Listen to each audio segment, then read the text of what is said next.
அசல் உறவுகளுக்கு சாந்தி, சலாம், அஸ்ஸலாமு அலைக்கும். என்னுடைய 3வது பாட்காஸ்ட் நிகழ்ச்சியில் உங்களை எல்லாம் நான் சந்திப்பதில் மிக்க மகிழ்ச்சி. உங்களை எல்லோரும் நான் வரவேற்கிறேன். இதற்கு முன்னால் 2 பாட்காஸ்டில் 2 விதமான சப்ஜெக்டை பற்றி பேசியிருந்தேன். அதற்கு உங்களுடைய கருத்துக்கள் நல்ல பிரயோஜனமாக இருந்தது. மேலும் பல டாப்பிக்களை எடுத்து பேசுகிறதுக்கு உங்களுடைய கருத்துக்கள் பயனுள்ளதாக இருக்கும். வாங்க நம்ம நிகழ்ச்சிக்குள்ளே போகலாம். இப்போ பார்த்திங்கன்னா சமீப காலங்களில் இந்த சோஷியல் மீடியாவில் பார்க்கும்போது, அதாவது Instagram, reels, story, Facebook, YouTube, எல்லா சோஷியல் மீடியா பிளாட்ஃபார்ம்லேயும் ஒரு கேட்டை பற்றியான ஒரு விஷயங்கள் நிறைய வந்துக்கிட்டு இருக்குது. நிறைய பேர் அதோடைய குணாதிசயங்களை பற்றி பேசுகிறாங்க, அதோடைய சிறப்பு தன்மைகளை பற்றி பேசுகிறாங்க, நிறைய அதோடைய சயின்டிஃபிக்கான தொடர்புடைய விஷயங்களை பற்றி பேசுகிறாங்க. இன்னும் சில பேர் தங்களுடைய மத நம்பிக்கையோடு இருக்கின்ற விஷயங்களை பற்றியும் பேசுகிறாங்க. அப்போ அதையெல்லாம் பார்க்கும்போது எனக்கும் ஒரு விஷயம் தோன்றியது. ஏன்னா இப்போ என்கிட்டையும் எங்கள் வீட்லேயும் ஒரு கேட் இருக்குது, ஒரு பூனையை வளர்ந்துட்டுருக்கு. ஏன் நம்ம அதை பற்றி அதோடைய விஷயங்களை பேசக்கூடாது அப்படிங்கிற ஒரு சிந்தனை, தாட்ஸ் வந்ததுனால தான் இந்த எபிசோடில், என்னுடைய இந்த 3வது பாட்காஸ்ட் எபிசோடில் நான் பூனைகளை பற்றி சில விஷயங்களை சுவாரஸ்யமான, நிச்சயமாக உங்களுக்கு பிடிக்கும் என்று நான் நம்புகிறேன். Stay tune.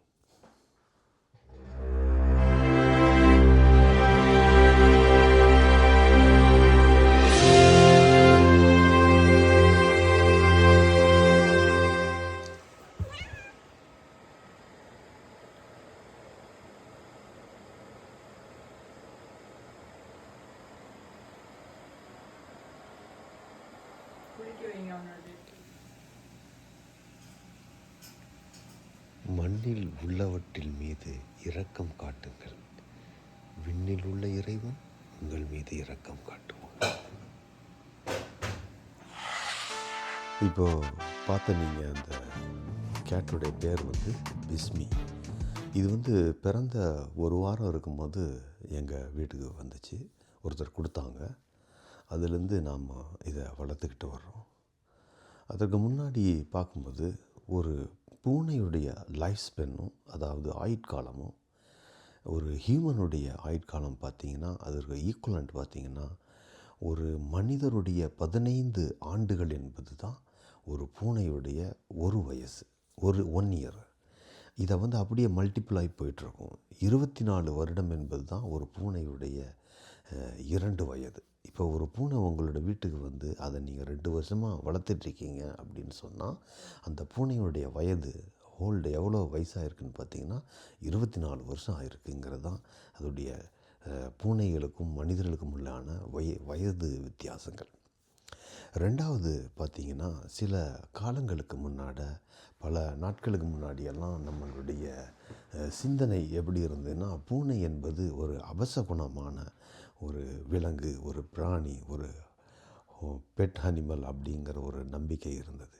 அதாவது வீட்டை விட்டு வெளியே போகும்போது ஒரு பூனை குறுக்க வந்துருச்சுன்னா, ஐயோ இந்த காரியம் நடக்காதே, சுபகாரியமாக அமையாதே அப்படின்னெல்லாம் அந்த சகுனம் பார்க்கின்ற ஒரு தன்மை, ஒரு எண்ணம், கலாச்சாரம் நம்ம இடத்துல இருந்தது.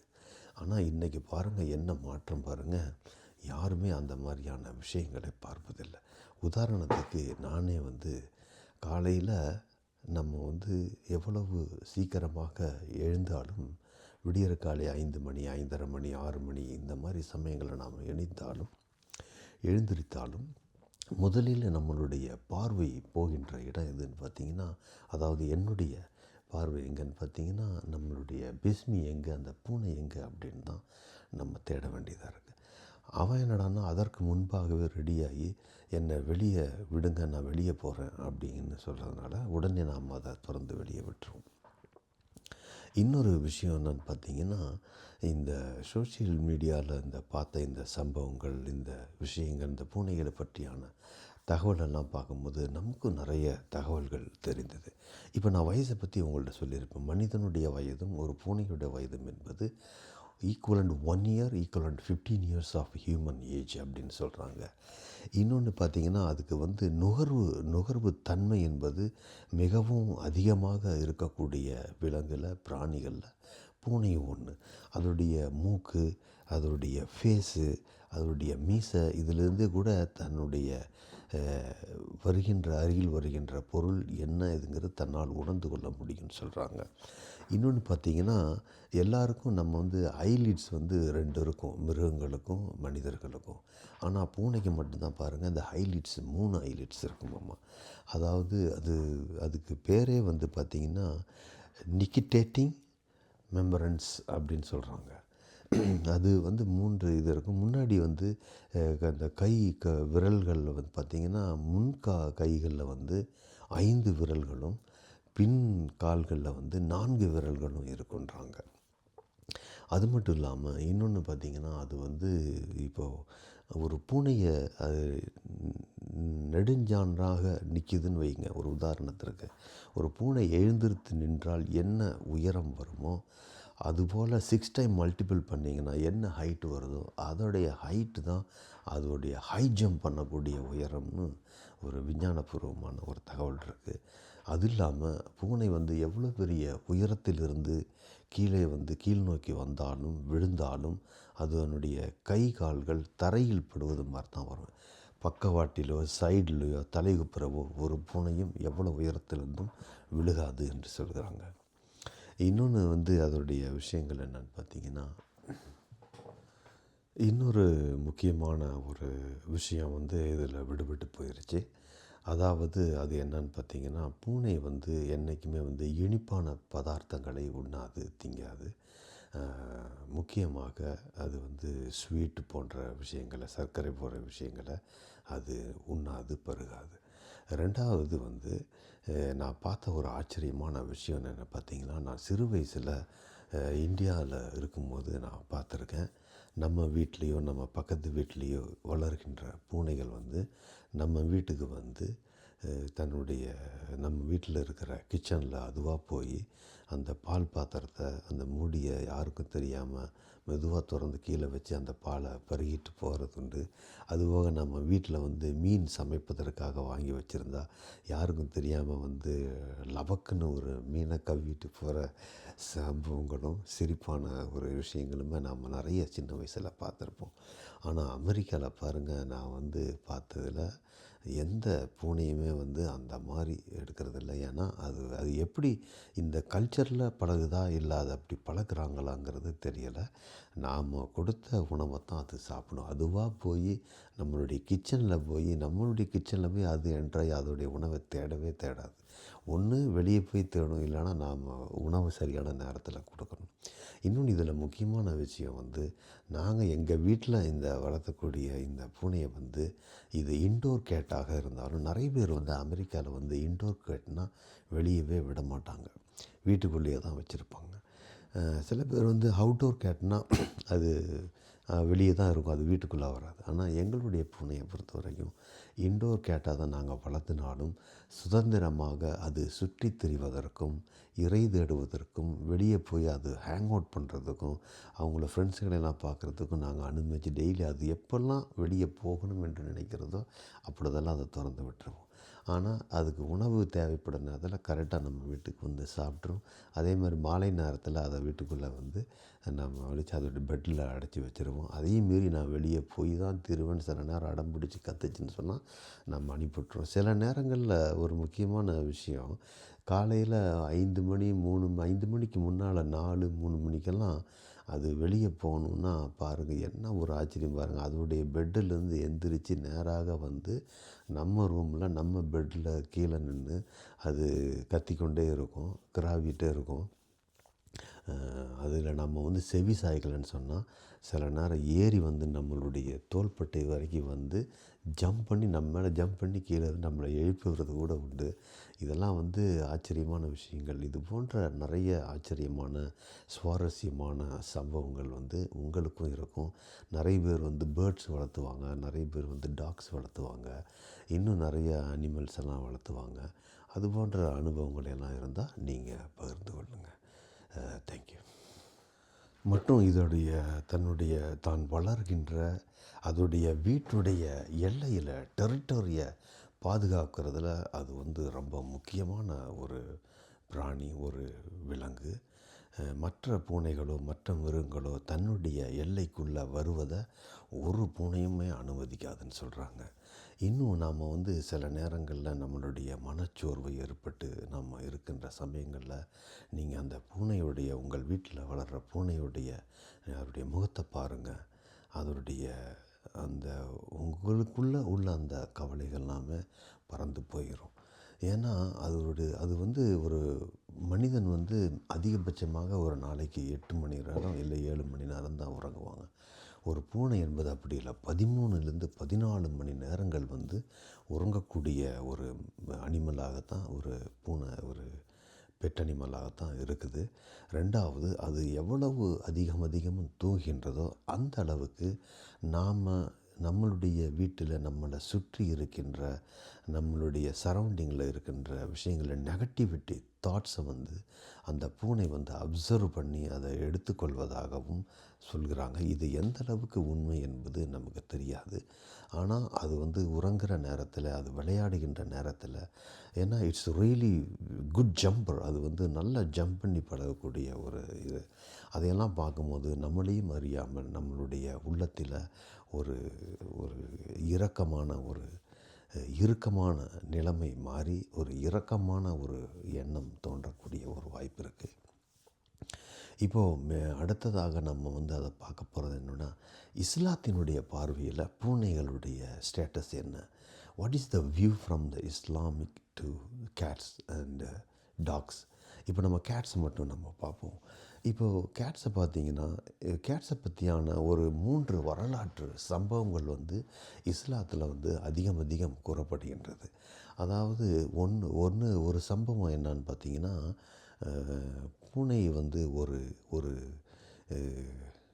இறைவனுடைய கட்டளைகளை பேணாமல் கட்டளைகளை உதாசீனப்படுத்தி வாழ்ந்த ஒரு பெண் தான் உயிருக்கு போராடி கொண்டிருக்கின்ற ஒரு நாய்க்கு தன்னுடைய கிணற்றில் இறங்கி அதனுடைய காலுறை சாக்ஸை கழட்டி அந்த கிணத்துக்குள்ளே இருந்து அதில் அந்த தண்ணியை கோர்ந்து வந்து அந்த உயிருக்கு போராடி கொண்டு இருக்கின்ற நாய்க்கு அந்த தண்ணீர் கொடுத்து தண்ணீர் பருகி தண்ணீர் ஊட்டி காப்பாற்றியதால் அந்த இறை கட்டளையை மீறிய அந்த பெண் சொர்க்கத்துக்கு போனதாக ஒரு தகவல் இருக்கின்றது. ஒரு வரலாற்று சம்பவம், ஒரு செய்தி இருக்கின்றது ஹதீஸ்களில். இன்னொன்று பார்த்திங்கன்னா என்னன்னு பார்த்திங்கன்னா, ஒரு கடமையோடு வாழக்கூடிய ஒரு பெண், அதாவது ஒழுக்க நெறிகளோடு வாழக்கூடிய, கடமை தவறாமல் இறைவனுக்கு அடிபணிந்து வாழக்கூடிய ஒரு பெண் தான் வளர்த்த ஒரு பூனையை கட்டி வைத்து அது சுதந்திரமாக தன்னுடைய இரையையும் உணவையும் ஏன் நீரையும் தேட விடாமல் கட்டி வைத்து அதைக்கு உணவு சரியாக கொடுக்காமல் சித்திரவதை செய்த காரணத்தினால் அந்த ஒழுக்கமுடைய கடமை தவறாமல் நடந்த அந்த பெண் நரகத்துக்கு சென்றாள் அப்படிங்கிற ஒரு செய்தியும் இருக்குது. இப்போ இதில் வந்து 3வதாக ஒரு பிரபலமான ஒரு வரலாற்று செய்தி ஹதீஸுகளில் காணப்படுகின்றது.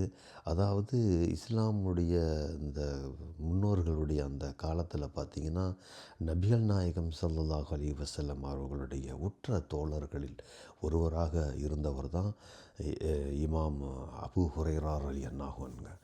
அவருக்கு வந்து ஒரு செல்ல பெயரே இருக்குது, பூனைகளின் தந்தை அப்படிங்கிற ஒரு பெயரும் இருக்கின்றது. ஏன்னா அவர் வீட்டில் வந்து நிறைய பூனைகளை வளர்த்துவாராமா.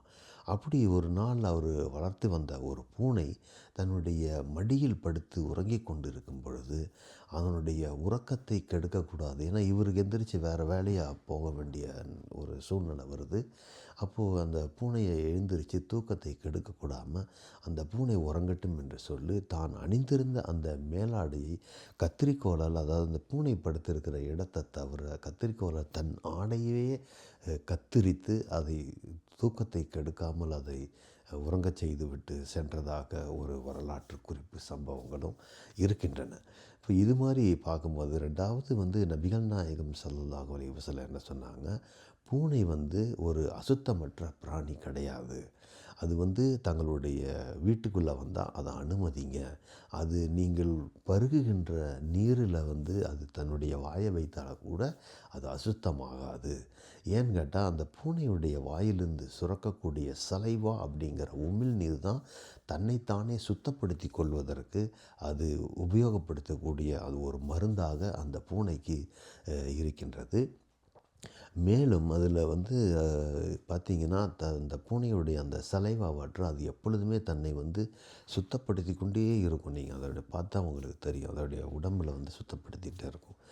இன்னும் ஒன்று நபிகள் நாயகம் ஸல்லல்லாஹு அலைஹி வஸல்லம் அவர்கள் கூறினார்கள், அதாவது மண்ணில் உள்ளவற்றின் மீது நீங்கள் இரக்கம் காட்டுங்கள், எந்த உயிரினமாக இருந்தாலும் விண்ணில் உள்ள இறைவன் உங்கள் மீது இரக்கம் காட்டுவான். ஆகவே நம்ம வந்து எல்லா மிருகங்களையும் வளர்த்துக்கூடிய எல்லோருக்குமே சில விஷயங்கள், ஒரு பழக்க வழக்கங்கள், ஒரு ஹாபி, ஒரு ஹேபிட்ஸ் இருக்கும். இப்போ நான் வந்து எங்கள் வீட்டில் இந்த பூனை வளர்ந்துட்டுருக்கனால அதனுடைய சுவாரஸ்யமான அனுபவங்களை தான் நான் பார்த்தேன். இன்னும் சொல்லணுன்னா அது எங்களிடத்தில் வந்த அந்த முதல் வாரத்தில் அதற்கு என்று தனியாக ஒரு பெட்டு, ஒரு படுக்கையெல்லாம் அமைச்சு கொடுத்து அதில் படுக்க வச்சுருந்தாலும் கூட அது பயந்து கொண்டு படுக்காமல் நான் படுத்து உறங்குகின்ற என்னுடைய பெட்டில் என்னுடைய தலைக்கு தோள்கடி பக்கத்தில் வந்து தான் தன்னுடைய பாதுகாப்பு கருதி என்கிட்ட இந்த பக்கத்தில் தான் ஒரு வாரமாக தூங்கிட்டு இருந்து, அதுக்கு பிறகு தான் அது அதோடைய பெட்டுக்கு போய் படுக்க பழகி கொண்டது. இன்னும் இது போன்ற சுவாரஸ்யமான தகவல்கள் நிறைய இருக்கின்றன. இந்த எபிசோடில் வந்து ஒரு பூனையை பற்றி பேசியிருக்கேன். நீங்கள் வந்து இதெல்லாம் ஒரு முக்கியமான விஷயமா, எவ்வளவோ விஷயங்கள் இருக்குது, பூனை பற்றியெல்லாம் பேசணுமான்னு உங்களுக்கு நினைக்கலாம். எதையும் அற்பமாக நாம் நினைக்கக்கூடாது.